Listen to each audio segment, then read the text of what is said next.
भारी। मैंने लियो की तरफ देखा। उसकी मुस्कान गायब थी, चेहरा सफेद पड़ चुका था। मैंने कहा, हिडन कंपार्टमेंट खोलो। वह हकलाया, मुझे नहीं पता इसमें कंपार्टमेंट है। मैंने उसकी आंखों में देखते हुए कहा, मैं दोबारा नहीं कहूंगा, खोलो। मैंने काउंटर के नीचे से स्क्रू ड्राइवर निकाला। लियो के होंठ कांपने लगे। मैंने और कुछ नहीं कहा। स्क्रू ड्राइवर सीम में घुसाया और जोर लगाया। क्लिक, पैनल खुल गया। एक पतली दरार बनी और उसके अंदर से मिट्टी और मशीन ऑयल की हल्की गंध बाहर आई। मैंने पैनल खींचकर अलग कर दिया। अंदर फोम की लेयर थी, उसमें 3 स्लॉट्स बने हुए थे और उन्हीं स्लॉट्स में रखे थे 3 पत्थर, फीके ग्रे, खुरदरे, अनियमित किनारों वाले, बिल्कुल नदी किनारे मिलने वाले साधारण पत्थर जैसे। वेस्ली झुककर देखने लगा। उसने कहा, पत्थर? इतने ड्रामे के लिए पत्थर? आसपास लोग फुसफुसाने लगे। लियो की सारी ताकत जैसे खत्म हो चुकी थी। वह काउंटर से टिक गया, हांफते हुए उन पत्थरों को घूर रहा था। उसकी आंखों में कुछ था, डर, या शायद उससे भी ज्यादा कुछ। मैंने उसकी तरफ नहीं देखा। मेरी नजर सिर्फ उन पत्थरों पर थी। मैं उन्हें 3 सेकंड तक देखता रहा। फिर मैंने उनमें से एक उठाया।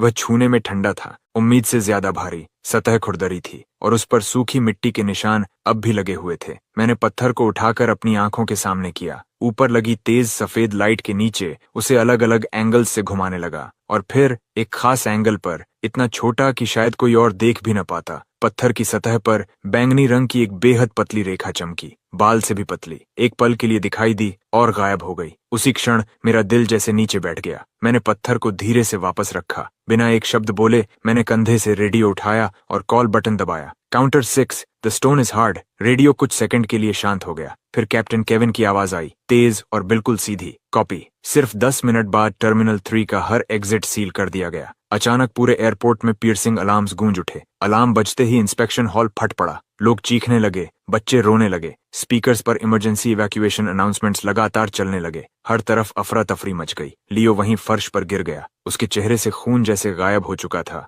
लेकिन मैंने उसकी तरफ देखा तक नहीं। सबसे पहले मैंने तीनों पत्थर वापस कंपार्टमेंट में रखे, पैनल बंद किया, सूटकेस बंद किया और उसके ऊपर एविडेंस सील लगा दी। तभी पूरी तरह आर्म्ड एयरपोर्ट टैक्टिकल पुलिस अंदर घुस आई। उन्होंने पूरे एरिया को घेर लिया। कोई नहीं हिलेगा, सब वहीं खड़े रहो। उनकी आवाजें पूरे शोर को चीरती हुई निकल रही थीं। कैप्टन केविन तेज कदमों से मेरी तरफ आया। उसके साथ कस्टम्स एंटी स्मगलिंग यूनिट के 2 ऑफिसर्स थे। उसके माथे की नसें तक उभर आई थीं। मैंने तुरंत रिपोर्ट दी। टारगेट, लियो, मेल, उम्र 21, कंट्री एच से रिटर्निंग स्टूडेंट। हिडन कंपार्टमेंट में 3 पत्थर मिले। The stone is hard. Captain Kevin की आंखें सिकुड़ गईं। कस्टम्स प्रोटोकॉल में द स्टोन इज हार्ड सबसे ऊंचे स्तर का नेशनल सिक्योरिटी अलर्ट था। अगर ये कोड एक्टिवेट हो जाए तो इसका मतलब होता था ऐसा स्मगलिंग केस जो देश के मूल हितों को हिला सकता है। इसके बाद मामला कस्टम्स के हाथ से बाहर चला जाता था, सीधा नेशनल सिक्योरिटी टेक ओवर करती थी। केविन और मैं 7 साल से साथ काम कर रहे थे। मैंने ये कोड फ्रेज पहले